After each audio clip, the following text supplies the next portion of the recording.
Šiandien 3 valandas tiesiog gulėjau lovoje ir galvau idėją reklamai ir niekaip nesugalvau. Tai tiesiog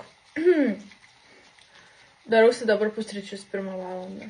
Ta mača, kur sakiau, kad yra pigi, mes paskaitėm, kad jinai yra kulinarinė pasirodo, kad ją labiau į gaminius visokius dėt, ten tortus ar kažką. Bet mača latte irgi yra toks kaip gaminys. Tas pienas ar taip viską sugadina. Tai žodžiu, tai mača latte tipo all good. Taip čia GPT sakė.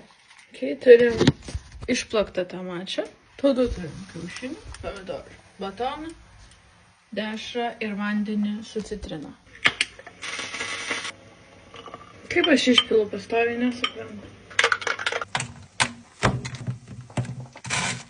Aš jau laikyčiau sviestą ne šaldytuve, bet Andrius negali patikėti tuo, kad sviestą įmanoma laikyti ne šaldytuve.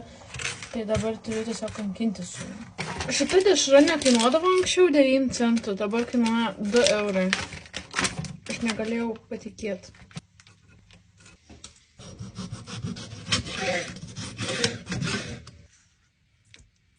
O Dieve.